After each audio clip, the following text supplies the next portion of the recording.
सुंदरवन जंगल में रानो चिड़िया अपने छोटे और होनहार बेटे कुकू के साथ रहती थी।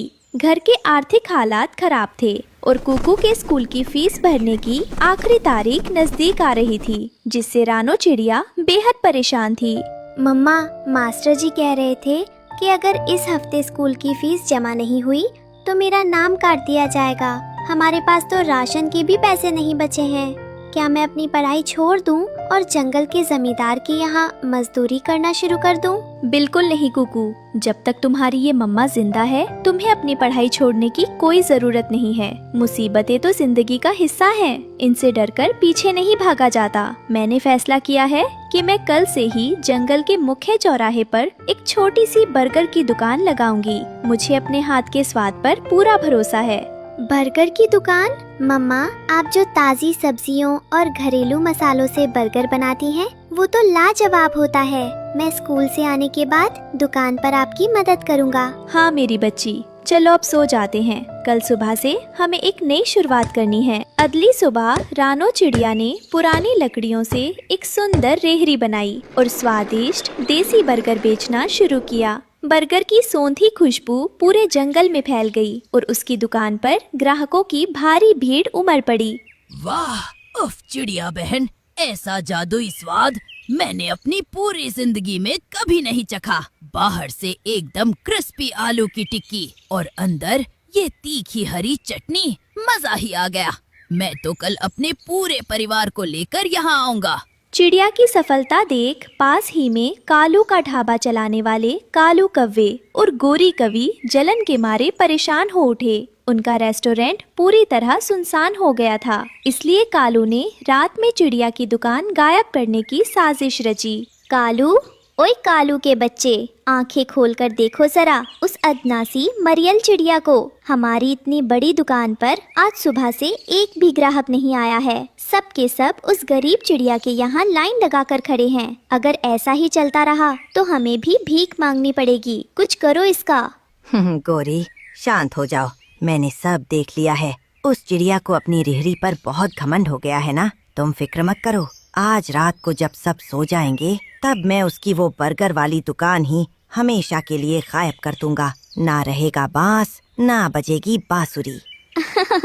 यही सही रहेगा। जब दुकान ही नहीं होगी तो वो बर्गर कहाँ बनाएगी? आधी रात को कालू कौवा चुपचाप आया और चिड़िया की लकड़ी की रेहड़ी को रस्सियों से खींचकर दूर बहने वाली नदी में फेंक आया। सुबह अपनी दुकान गायब देखकर रानो चिड़िया रोने लगी, पर समझदार कुकू ने हिम्मत नहीं हारी। अगली सुबह जब रानो चिड़िया और कुकू चौराहे पर पहुँचे तो वहाँ खाली जमीन देखकर रानो चिड़िया के पैरों तले जमीन खिसक गई। वो वहीं बैठकर फूट फूट कर रोने लगी। हाय रब्बा, ये क्या अनर्थ हो गया। मेरी बर्गर की दुकान कहाँ गई? कल रात तो यही छोड़कर गई थी। किस दुश्मन ने मेरी रोजी रोटी छीन ली? अब मैं कुकू की स्कूल की फीस कैसे भरूंगी? हम तो फिर से दाने दाने को मोहताज हो गए। मम्मा, आप हिम्मत मत हारो और रोना बंद करो। जिसने भी हमारी दुकान चुराई है उसने सिर्फ लकड़ी का एक थाजा चुराया है, आपका हुनर नहीं। लोग हमारी लकड़ी की दुकान देखने नहीं आते थे, वे तो आपके हाथों का जादू चखने आते थे। हम हार नहीं मानेंगे। पर बेटा, बिना दुकान और तवे के हम बर्गर कैसे बेचेंगे? मम्मा, हम अपने घोंसले के बाहर पेड़ की एक बड़ी डाली पर चटाई बिछाएंगे और अपने घर की रसोई से ही बर्गर बनाएंगे। मैं बड़ा सा तख्ता टांग दूंगा जिस पर लिखा होगा रानो चिड़िया की जादुई होममेड बर्गर। ग्राहक खुद ब खुद यहाँ चले आएंगे। कुकू की ये तरकीब बेहद सफल रही और घोंसले के बाहर ग्राहकों की बिक्री पहले से भी दोगुनी हो गई। ये देखकर हैरान कव्वों ने चिड़िया का सीक्रेट फॉर्मूला चुराने के लिए एक नई चाल चली। गोरी कवि झूठी हमदर्दी का नकाब ओढ़कर चिड़िया के घोंसले पर सीक्रेट रेसिपी जानने पहुँची, लेकिन पेड़ के पीछे छिपे चालाक कुकू ने उसकी नीयत भांप ली और कव्वों को फंसाने के लिए एक जाल बुना। चिड़िया बहन, मुझे बहुत अफसोस है कि तुम्हारी दुकान चोरी हो गई, पर देखो भगवान की दया से तुम्हारा काम फिर भी चल रहा है। पूरे जंगल में चर्चा है कि तुम अपने बर्गर में कोई गोल्डन सॉस यानी जादुई मसाला डालती हो। क्या तुम मुझे वो सॉस बनाना सिखाओगी? बदले में मेरा कालू तुम्हें अपने रेस्टोरेंट में एक बड़ा हिस्सा दे देगा। अरे गोरी आंटी, आपने बिल्कुल सही सुना। मम्मा के बर्गर में सचमुच एक जादुई गोल्डन सॉस डलती है, जिसे खाते ही लोग दीवाने हो जाते हैं। पर समस्या ये है कि वो सॉस एक खास जड़ी बूटी से बनती है, जो बहुत दुर्लभ है। दुर्लभ कैसी जड़ी बूटी बेटा, मुझे बताओ, मैं और कालू उसे ढूंढ लाएंगे। आंटी, वो जड़ी बूटी इस जंगल में नहीं मिलती। यहाँ से 10 कोस दूर जो काला पहाड़ है, उसकी सबसे ऊंची और खतरनाक चोटी पर एक कड़वी कंटीली घास उगती है। अगर कालू अंकल आज तेज धूप में उस पहाड़ की चोटी पर चढ़कर अपने हाथों से वो एक बोरी कड़वी घास काट कर ला दें, तो मम्मा उस घास को पीसकर जादुई गोल्डन सॉस तैयार कर देगी और आपको पूरा नुस्खा भी सिखा देगी। बस इतनी सी बात मैं अभी जाकर कालू को तैयार करती हूँ। आज तो वो जादुई नुस्खा हमारे हाथ लगकर ही रहेगा। कुकू बेटा, तुमने गोरी कवि से इतना बड़ा झूठ क्यों बोला? मैं तो बर्गर में केवल आम मसाले डालती हूँ, कोई कड़वी घास नहीं डालती। मम्मा, मिठू अंकल ने मुझे नदी किनारे देख लिया था कि हमारी दुकान कालू कौवे ने ही चुराई थी। ये कौवे बहुत लालची और आलसी हैं। ये झूठ उनके इसी लालच का इलाज है। अब बस आप आराम करो और तमाशा देखो कि मैं इनसे कैसी हार तोड़ मजदूरी करवाता हूँ। जादुई सॉस के लालच में अंधे होकर कालू कौवा और गोरी कवि दोपहर की करकराती धूप में काले पहाड़ पर चढ़ गए। कांटों और नुकीले पत्थरों से भरे रास्ते पर कालू कौवा भारी बोरी लेकर बुरी तरह हांफने लगा। गोरी, मेरी तो जान निकल रही है। इस तपती धूप में इन नुकीले पत्थरों पर चढ़कर मेरे पैर छिल गए हैं और ये कांटे देखो, पूरे शरीर में चुभ रहे हैं। मुझे नहीं चाहिए कोई जादुई सॉस, मैं वापस जा रहा हूँ। कालू, हिम्मत मत हारो। जरा सोचो, जब वो जादुई गोल्डन सॉस हमारे हाथ लग जाएगी तो पूरे जंगल के अमीर पक्षी हमारे रेस्टोरेंट के बाहर लाइन लगाएंगे। हम सोने के बर्तनों में खाएंगे। जल्दी करो, वो सामने दिख रही कड़वी घास को काटो और बोरी में भरो। हाय मेरी किस्मत, अमीर बनने के लिए क्या क्या पाप करने पड़ रहे हैं। पूरे 7 घंटे तक धूप में भूखे प्यासे रहकर कौवों ने कड़वी घास काटी। कांटों और पत्थरों से उनके पंख जख्मी हो चुके थे। शाम को वे बुरी तरह थककर अधमरी हालत में चिड़िया के घोंसले पर पहुँचे। कालू कौवा और गोरी कवि दर्द से कराहते हुए जमीन पर बैठ जाते हैं। कुकू मुस्कुराते हुए उनके पास आता है। ये लो चिड़िया और चालाक कुकू, हम काले पहाड़ से कड़वी घास तोड़ लाए हैं। पूरे शरीर में कांटे चुभ गए हैं। अब जल्दी से हमें गोल्डन सॉस का फॉर्मूला बताओ। वाह कालू अंकल, इतनी मेहनत। गोरी आंटी, आपके पतिदेव तो बड़े मेहनती निकले। हमारा काम करने के लिए धन्यवाद। क्या मतलब? हमने तुम्हारा क्या काम किया? हमें नुस्खा बताओ। आंटी, गोल्डन सॉस जैसी कोई चीज नहीं है। बर्गर का सीक्रेट मम्मा का प्यार और ईमानदारी है। आपने क्या सोचा था कि आप रात में हमारी दुकान चुराकर नदी में बहा देंगे और हमें पता नहीं चलेगा? क्या तुम्हें पता चल गया था? हाँ, आपने हमारी दुकान चुराई, ये उसकी सजा थी।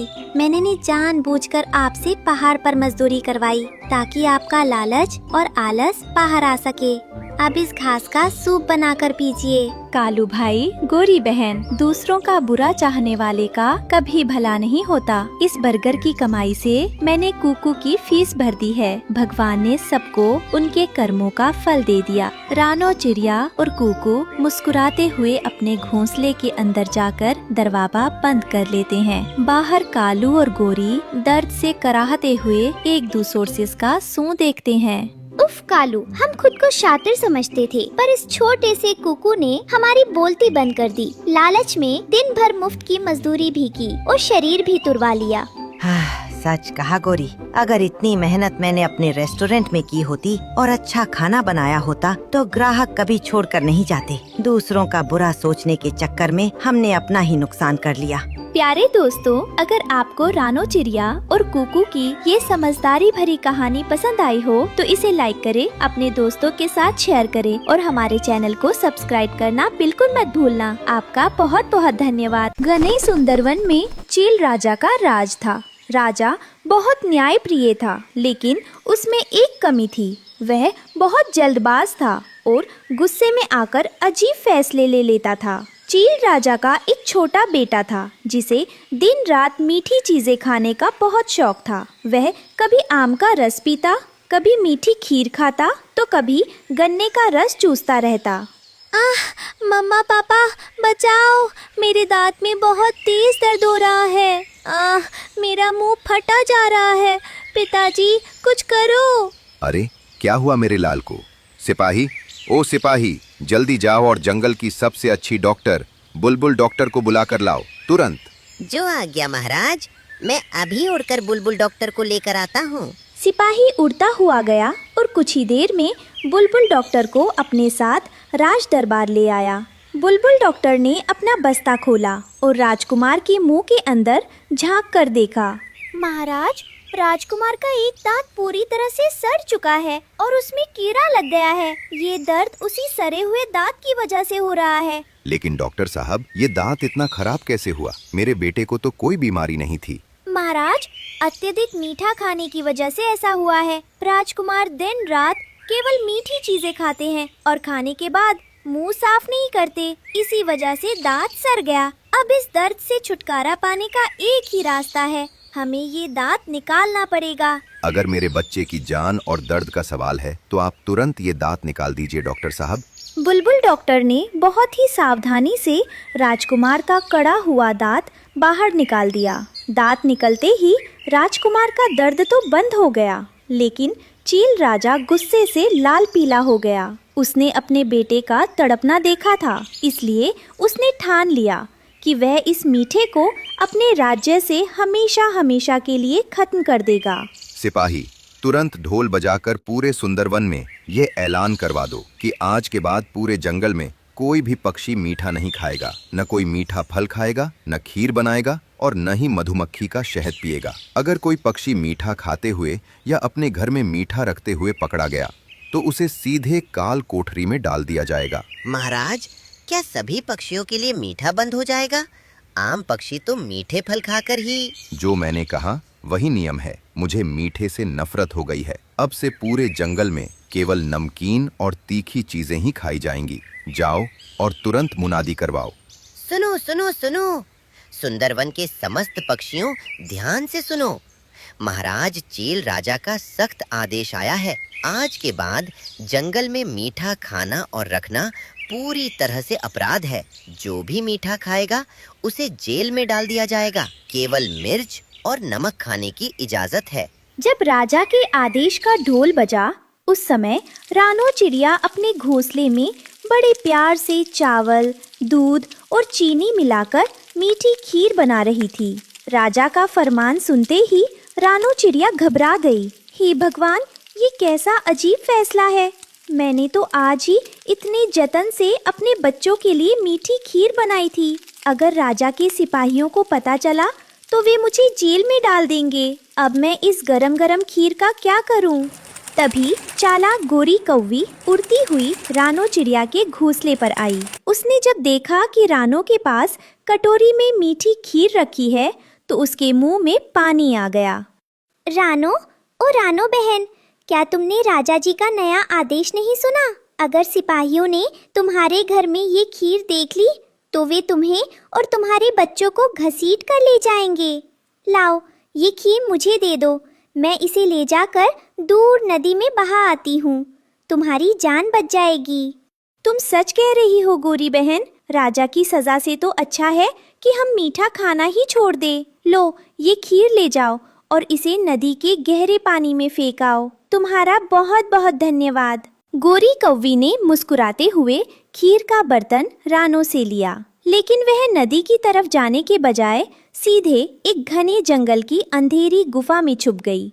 वाह, कितनी स्वादिष्ट और मीठी खीर है। ये बेवकूफ रानो चिड़िया डर के मारे मुफ्त में ही मुझे खीर दे गई। चील राजा के इस कानून से तो मेरा बड़ा फायदा हो रहा है। गोरी कौवी का पेट खीर से भर चुका था, लेकिन उसका लालच अभी खत्म नहीं हुआ था। वो समझ गई थी कि राजा के डर का फायदा उठाकर वो दूसरों का मीठा भोजन मुफ्त में हड़प सकती। आंटी, आपने बिल्कुल। वो उड़ते उड़ते एक आम के पेड़ के पास पहुंची, जहां कबूतर एक पका हुआ मीठा पीला आम खाने ही वाला था। अरे रुक जाओ कबूतर भाई, रुक जाओ, ये क्या अनर्थ करने जा रहे हो? क्या हुआ गोरी बहन, तुम ऐसे क्यों चिल्ला रही हो? मैं तो बस ये फल खाने लगा था। अरे बुद्धू कबूतर, क्या तुम्हें अपनी जिंदगी प्यारी नहीं है? ये आम बहुत मीठा है। अगर तुमने इसे खा लिया और राजा के सिपाहियों को पता चल गया तो वे तुम्हें काल कोठरी में बंद कर देंगे। लेकिन गोरी बहन, ये तो प्रकृति का फल है, फल खाने पर भी पाबंदी। अब मैं इस मीठे आम का क्या करूं? घबराओ मत, मैं तुम्हारी दोस्त हूँ ना। लाओ, ये मीठा आम मुझे दे दो। मैं इसे भी नदी की तेज धार में बहा देती हूँ ताकि कोई सबूत ना रहे। अरे गोरी बहन, तुम कितनी अच्छी हो, मेरी जान बचाने के लिए शुक्रिया। कबूतर वहां से उड़ गया। गोरी कौवी आम लेकर झाड़ियों के पीछे छुप गई और चटकारे ले लेकर पूरा मीठा आम अकेले ही डकार गई।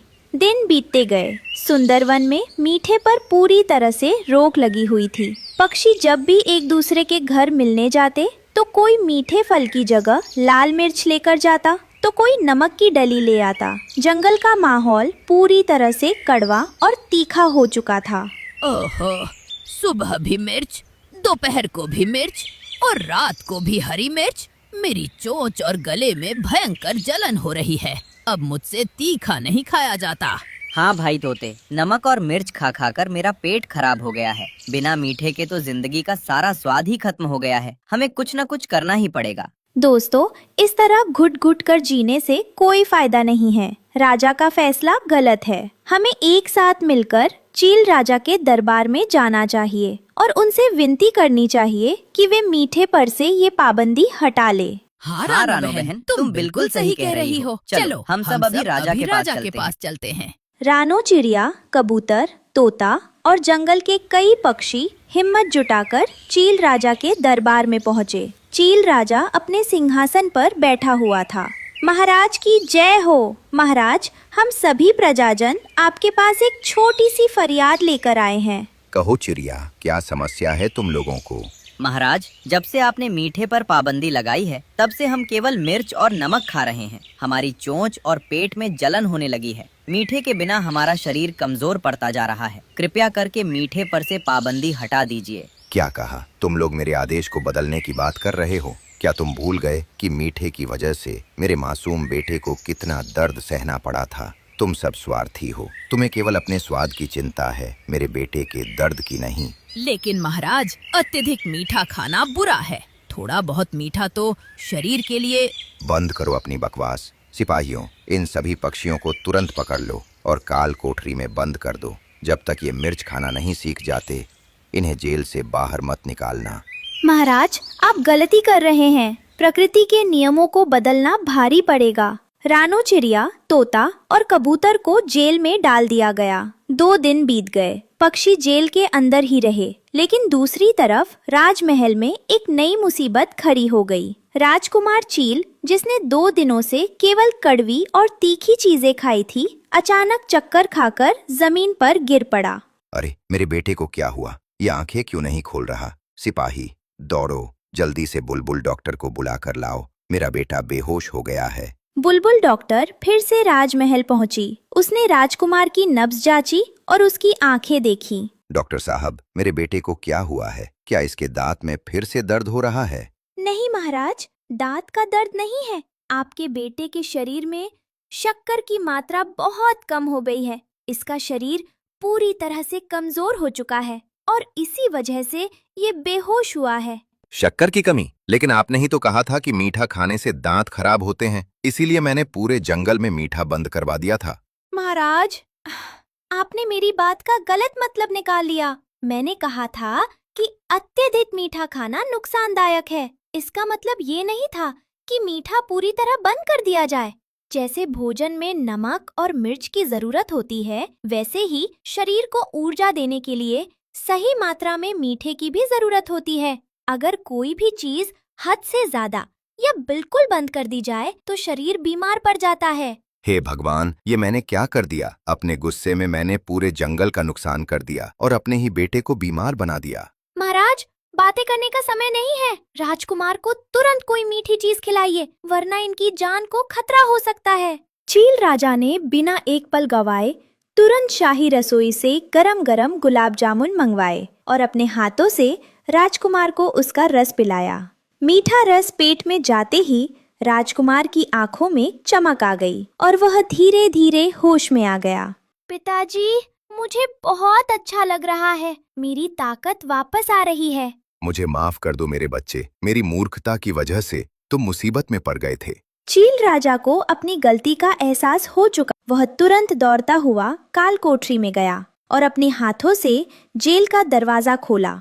रानो चिड़िया, कबूतर भाई, तोते, मुझे तुम सब माफ कर दो। गुस्से में आकर मैंने बहुत गलत फैसला लिया था। डॉक्टर साहब ने मेरी आंखें खोल दी हैं। मीठा हमारे शरीर के लिए उतना ही जरूरी है जितना कि हवा और पानी। महाराज, आपको अपनी गलती का एहसास हो गया, यही सबसे बड़ी बात है। सिपाही, पूरे जंगल में घोषणा करवा दो कि मीठे पर से पाबंदी हटा ली गई है। और हाँ, ये गुलाब जामुन की टोकरी सभी पक्षियों में बांट दी जाए। सुनो सुनो सुनो, चील राजा का नया फरमान, मीठे पर से पाबंदी पूरी तरह हटा दी गई है। अब सभी पक्षी खुशी खुशी मीठे फल और भोजन खा सकते हैं। जैसे ही पाबंदी हटने का ऐलान हुआ, गोरी कौवी अपनी गुफा से बाहर निकल कर आई। वह अब भी सोच रही थी कि किसी को उसकी चालाकी का पता नहीं चला, लेकिन तभी रानो चिड़िया और कबूतर उसके पास पहुँचे। अरे गोरी बहन, तुमने जो मेरा मीठा आम नदी में फेंका था वह तो अब मुझे नहीं मिल सकता, लेकिन चलो, अच्छा हुआ कि अब हम नए मीठे फल खा सकते हैं। हाँ गोरी बहन, तुम्हारी वजह से मेरी खीर तो नदी में बह गई, पर अब मैं दोबारा अपने बच्चों के लिए मीठी खीर बनाऊंगी। तभी पास ही बैठा एक बूढ़ा तोता बोल पड़ा। नदी में बह गई? अरे रानो, अरे कबूतर, तुम किस दुनिया में हो? ये गोरी कौवी किसी का सामान नदी में नहीं फेंकती थी। मैंने इसे गुफा और झाड़ियों के पीछे छुपकर तुम सबकी खीर और आम मजे से खाते हुए देखा था। अरे नहीं नहीं, वो तो गलती से। कोई बात नहीं गोरी बहन, कम से कम तुम्हारी वजह से ही सही वो मीठी खीर किसी के पेट में तो गई। फेंकने से तो अच्छा ही हुआ ना। रानो चिड़िया की बात सुनकर गोरी कौवी शर्म से पानी पानी हो गई और चुपचाप सिर झुकाकर वहां से उड़ गई। इसके बाद सुंदरवन के सभी पक्षी एक साथ मिलकर मीठे फल, खीर और शहद का आनंद लेने लगे। चील राजा ने भी सीख लिया कि कोई भी नियम गुस्से में नहीं बनाना चाहिए और हर चीज का संतुलन ही जीवन का सही आधार है।